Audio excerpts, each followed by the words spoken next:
Hey everybody, this is my vlog, my last one, so I thought I'd make it fun. I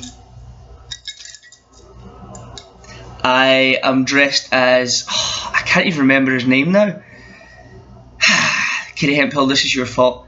The guy from Jersey Shore wears his hair all like that. He's a drain on society. Which could be any one of them, but it's that guy. So I don't watch it, but I saw him on the internet and I thought I'd dress like him. So here we go. I hope you guys have as much fun doing this as I am about to have / having. I will try to make it quality. We're already a minute in, so let's roll. This week's readings were more fun, more interesting than I expected. Don't take that the wrong way, but just this being a really busy week with all the stuff we're doing, everyone's in the same boat. I just didn't know how I was going to enjoy them, but I did, which was a pleasant surprise. So looking at, first I'm going to dive in with chapter 9, just briefly, Bronfenbrenner's theory, which we have seen, we've seen and created ourselves. But just talking about that, process, person, context, time, they discussed it like that, and obviously there was another good diagram of it on page 166, which was an example of the context of college student development. So they're relating it to student development as the chapter is about. But I'm not going to spend too much time on that because, as I said, we really did look hard at that theory in the past. But there's obviously a big discussion about research and stuff using the development ecology model and theory. So I'm going to move on to chapter 10. Chapter 10 was great for me because it discussed Kegan's theory, the evolution of consciousness theory, which I remember very clearly from when we discussed it weeks ago in class. It's probably a theory that I understood the most and remembered the most. That was good for me. The notes I took on it were just, obviously it's the development of self-authorship. There were the 5, just to give you a quick summary, the 5 orders of consciousness, which Kegan actually called forms of mind in the year 2000, which I like. I really like that sort of definition, the 5 forms of mind. Although there are 5, there's an order 0 for newborns that live in an objectless world. Basically, if I can't see it, it doesn't exist. If it's here and I can touch it and I can see it, it exists. But if I can't see it, it doesn't exist. Which is interesting for me right now because I have like Dr. York, I have a new nephew, which is he's just under a year just now. So it's interesting for me to read about these. I know everybody's got probably a situation where there's a young child in the family, or has been, or a friend's got a young kid. So it's interesting to apply it to them a little bit and think and understand how they're developing. Well, that's what I've been doing anyway. And then around age 2, they reach the first form of mind. I'm going to stick with that, where objects are independent from myself. So they're developing an understanding of that. Like, okay, even though I can't see it, I think it's still, I'm aware of its existence. Moving on to the second form of mind, the instrumental mind, classifying things with characteristics. Again, we did discuss this a lot, so I'm not going to spend too much time. I just want to give you a quick recap. I can see that the screen is reflecting off my really cool Gucci glasses.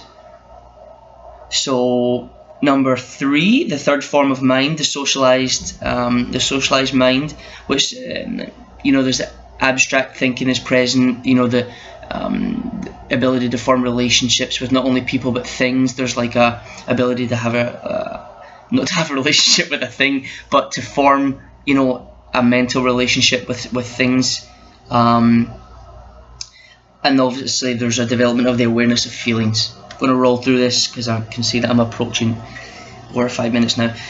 Fourth form of mind, self-authoring mind, which relationships are part of my world, not my reason, not just my reason to exist. They're part of the big picture kind of thing. And then obviously the fifth, which hardly anybody reaches, is self-transforming mind, where you're seeing things beyond themselves. How do people interconnect? How does everything work together?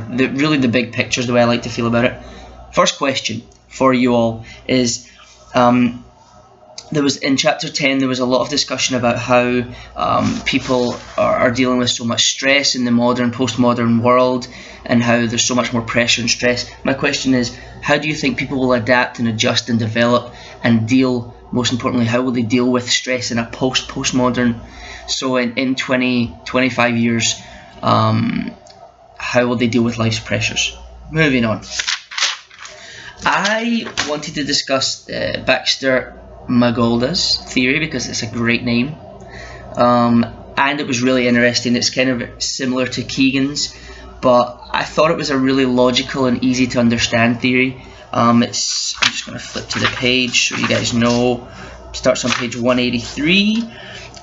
It's the path to self-authorship. I actually maybe even prefer it to Kegan's theory. Don't tell him.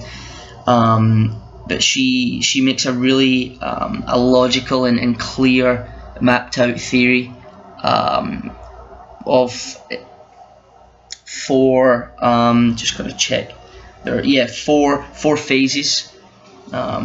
So the first one being following formulas. It's the phase of basically I'm going to follow the path that's been laid out for me. So I'm going to truck on because it's here and someone's made it for me.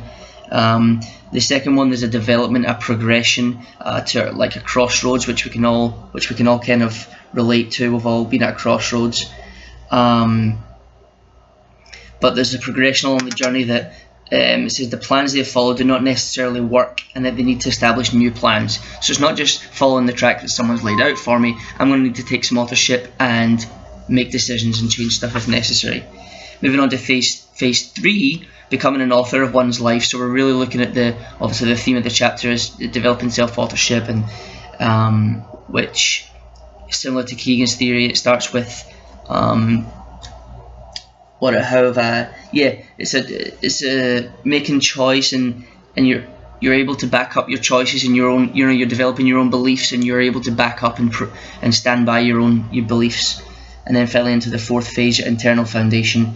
You're really not setting your ways, that's the wrong way, because you are open to change, and you understand that there's more than just the way you think, but you really have your belief system pretty much clear in your mind. So how much time? Okay, I'm going to move on to chapter 12, transition theory, which I really like because it's very relevant to our jobs. It's relevant to college students, and really it's relevant to everyone, but it's relevant to college students. Chapter 12, Goodman writes a lot about it. It's the Schlossberg theory, but Goodman writes a lot about it, and it's basically the 4 S's on how to cope with a transition. So I'm going to hop to there. Where are we? 12. Yeah, here we are. So I really like this because, as I said, it's very relevant to our jobs, our situations as student affairs professionals. So the 4 S's being situation, self, support, and strategies. Quite easy to remember. Obviously, they all start with S. So I want you guys to read that and tell me. Here's my last question. How many of those S's and how many parts of the S's can we influence and help as student affairs professionals?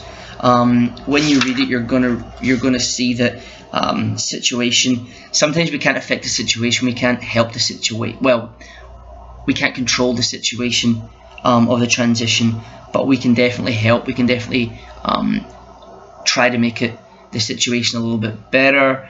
The second S being self. We can't change self. We can't change them. But support being the third S, we can definitely change that. We can definitely have a hand in that, and have a real effect. You know, we can use our student affairs skills and experiences to help that transition go as smoothly as possible by giving support. And finally, strategies. what strategies are put in place to modify the situation, and then it mentions goal setting, which we all do in our day-to-day jobs. So yeah, that's my question. If you look at in chapter 12, look at that theory, which I really liked actually, because like I said, it was easy to relate to. You can think of situations. The 4 S's: how many sections can we, or phases or parts or whatever of those 4 S's can we help when a student is in a transition phase to make it smoother for them, as a papa would do with a storybook with a baby. Has been a pleasure. Sorry for rambling on for 11 minutes, but I hope you guys have fun. Even had some techno music at the start. Please have some fun with these vlogs. It's your chance to kind of loosen up a little bit during a time that's stressful for everyone. So I hope you guys are not too stressed and enjoy your readings. They're all in one book, so it's not too hard. Peace out from that guy that I can't remember his name. But yeah, and I chose to do this in a Scottish accent because Dr. York spoke about doing it in an accent. So I hope you liked it. Bye!